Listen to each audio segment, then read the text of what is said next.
العالمین والصلاة والسلام علی سید الانبیاء والمرسلین اما بعد فاعوذ باللہ من الشیطان الرجیم بسم اللہ الرحمن الرحیم قال اللہ تبارک و تعالی فی القرآن المجید والفرقان الحمید ان للمتقین مفازا صدق اللہ مولانا العظیم وبلغنا رسولہ النبی الکریم الامین ونحن علی ذلک لمن الشاہدین والشاکرین والحمد للہ رب العالمین۔ سامعین محترم، آج کی میری گفتگو کا جو عنوان ہے وہ ہے متقین کی نشانیاں، پرہیزگار لوگوں کی کامیابی، یا آسان لفظوں میں کہا جائے تو میری گفتگو کا موضوع یہ ہے کہ کامیاب لوگ کون۔ تو اللہ رب العالمین نے قرآن مجید برہان رشید کے اندر ارشاد فرمایا ان للمتقین مفازا، بے شک جو لوگ اللہ سے ڈرتے ہیں وہی کامیاب لوگ ہیں۔ پارہ 30 سورہ نبا، اللہ رب العالمین نے ارشاد فرمایا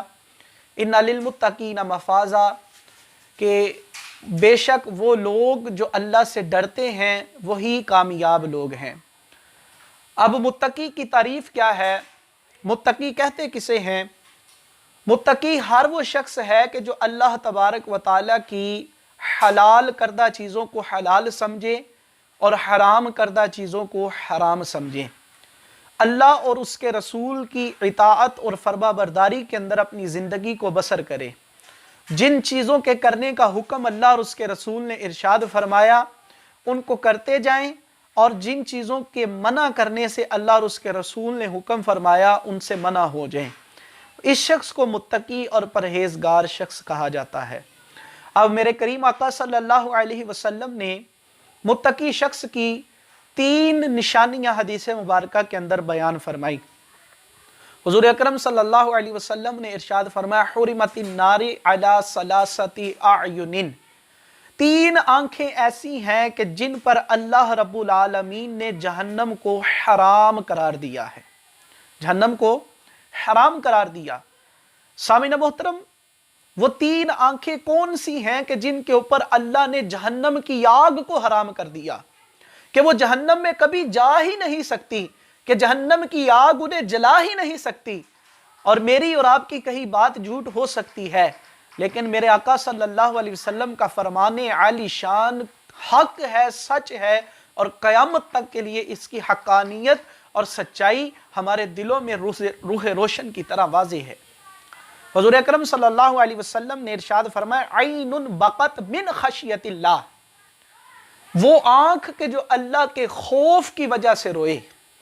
جو راتوں کو اٹھ کر اللہ کی یاد کے اندر مگن رہتے ہوئے جس آنکھوں سے آنسو نکلا اللہ کے خوف کی وجہ سے، اللہ کے نبی نے فرمایا کہ اس شخص پر جہنم کی آگ حرام کر دی گئی۔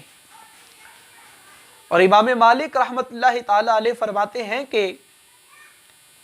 جس شخص نے درد کی وجہ سے اللہ کہا، اللہ تبارک و تعالی اس کے نامہ اعمال میں بھی 20,000 نیکیاں درج فرما دیتا ہے۔ سامعین محترم دیکھیں، درد کی وجہ سے ہر شخص کی زبان سے اللہ کا ورد جاری ہو جاتا ہے، وہ اپنے رب کو یاد کرتا ہے مصیبت اور تکلیف کے وقت، لیکن ایسی حالت کے اندر بھی امام مالک فرماتے ہیں جو اپنے رب کو یاد کرتا ہے درد کی وجہ سے، خوف خدا کی وجہ سے نہیں، درد کی وجہ سے اس کے زبان سے نکلا اللہ، تو امام مالک فرماتے ہیں کہ اللہ کی ذات اس بندے کے نامہ اعمال میں 20,000 نیکیاں درج فرما دیتے ہیں۔ اور اس سے بڑھ کر حضور اکرم صلی اللہ علیہ وسلم کی حدیث کا مفہوم ہے، حضور نے فرمایا کہ جو شخص صبح تہجد کے 2 نوافل ادا کرے گا میں محمد مصطفیٰ اسے جنت کی ضمانت عطا فرما دیتا۔ اور اس سے بھی بڑھ کر امام غزالی رحمت اللہ تعالی علیہ سے وفات کے بعد کسی نے پوچھا ما فعل اللہ بکا، کہ حضرت اللہ نے آپ کے ساتھ کیا معاملہ فرمایا؟ تو امام غزالی علیہ رحمت اللہ الوالی نے فرمایا کہ مجھے بخش دیا گیا۔ تو پوچھنے والے نے پوچھا کہ حضرت بہت بڑے آپ امام تھے، بہت بڑے متقی تھے، پرہیزگار تھے، تو اتنی کتابیں لکھی، سارا دن ساری رات اللہ کی عبادت میں بسر کرتے تھے، اسی لیے بخشش کر دی گئی؟ کہا نا، اس وجہ سے بخشش نہیں ہوئی، بلکہ اس وجہ سے اللہ نے بخش دیا کہ ایک مرتبہ میں کتاب لکھ رہا تھا، تو اس کتاب کے لکھنے کی وجہ سے اس قلم کے اوپر آ کر مکھی بیٹھی اور سیاہی کو پینا شروع کر دیا، تو میں نے اس کی پیاس نہ جو ہے وہ خراب ہو جائے، اس کی پیاس بجھانے کے لیے اس وقت تک قلم کو نہیں ہلایا جب تک کہ وہ مکھی سیاہی چوس کر اڑ نہ گئی۔ تو اس نیکی کی وجہ سے اللہ نے میری بخشش فرما دی۔ تو دیکھیے سامعین محترم، اللہ رب العالمین نے کس قدر چھوٹی سی نیکی کی وجہ سے امام غزالی علیہ رحمت اللہ الوالی کو جنت میں داخلہ عطا فرما دیا۔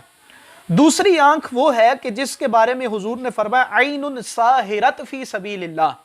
وہ آنکھ کہ جو رات بھر اللہ کی یاد کے اندر جاگتی رہتی ہے، وہ آنکھ کہ جو رات بھر سرحدوں پہ کھڑے ہو کر مسلمانوں کی حفاظت کے لیے سرحدوں پہ کھڑے ہو کر راتوں کو جاگتے ہیں، جو اللہ کے نبی صلی اللہ علیہ وسلم نے فرمایا کہ ان کو بھی قیامت کے دن جہنم کی آگ نہیں جلا سکتی۔ اور تیسری اور جو آخری چیز ہے، یہ بڑی ہی اہمیت کی حامل ہے۔ حضور اکرم صلی اللہ علیہ وسلم نے فرمایا عین غدت عن محارم اللہ، وہ شخص کہ جو اللہ کی حرام کردہ چیزوں سے اپنی نگاہ کو جھکا لے، اللہ قیامت کے دن اس شخص کو اعلیٰ مقام، اعلیٰ مرتبہ اور جنت میں جگہ عطا فرمائے گا۔ سامعین محترم، اس ضمن کے اندر اس حدیث کا جو یہ جز ہے عین غدت عن محارم اللہ، جو اللہ کی حرام کردہ چیزوں کو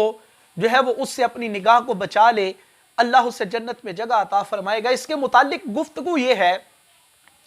آج فی زمانہ ہر نوجوان اس بات کے اندر مبتلا ہے، ہر شخص اس بات پہ پڑا ہوا ہے کہ چوکوں میں کھڑے ہو کر ہر آنے جانے والے شخص کی ماں بہن کو دیکھنا، چوکوں میں کھڑے ہو کر نامحرم کی طرف دیکھنا، بدنگاہی کرنا۔ اللہ اکبر، بدنگاہی کرنے کا گناہ یہ ہے کہ اللہ کے نبی صلی اللہ علیہ وسلم کی حدیث کا مفہوم ہے کہ جو شخص دنیا میں بدنگاہی کرتا ہوگا، قیامت کے دن سیسا پگھلا کر اس کی آنکھوں کے اندر ڈال دیا جائے گا، آگ کی سلائیاں اس کی آنکھوں کے اندر ڈال دی جائیں گی۔ تو کس قدر برا عذاب ہے اس شخص کا کہ جو بدنگاہی کرتا ہے۔ حضور اکرم صلی اللہ علیہ وآلہ وسلم نے بدنگاہی کرنے والے کے بارے میں ایسی وعید بیان فرمائی ہے، اور یہ بزرگ فرماتے ہیں کہ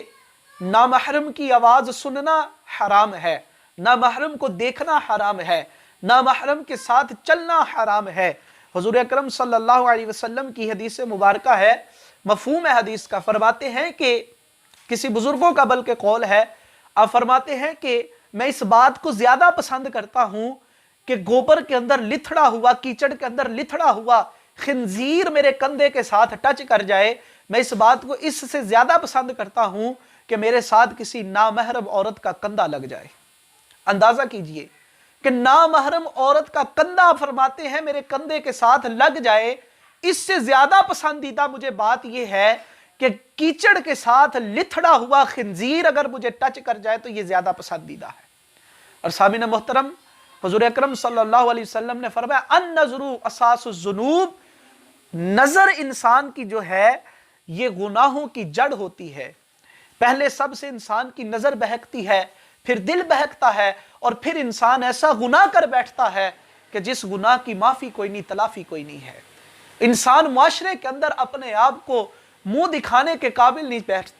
رہتا، دوستوں میں چھپا کر منہ کو بیٹھتا ہے کہ مجھ سے ایسا گناہ سرزد ہو گیا۔ تو سامعین محترم، یہ وہ تین اشخاص ہیں جن کے بارے میں میرے آقا صلی اللہ علیہ وسلم نے فرمایا کہ ان پر اللہ نے جہنم کی آگ حرام فرما دی۔ تو آئیں عہد کریں کہ ہم بھی ان تین نشانیوں کو اپنے اندر ڈھالنے کی کوشش کریں گے۔ اللہ رب العالمین ہمیں عمل کی توفیق عطا فرمائے۔ آخر دعوانا ان الحمدللہ رب العالمین۔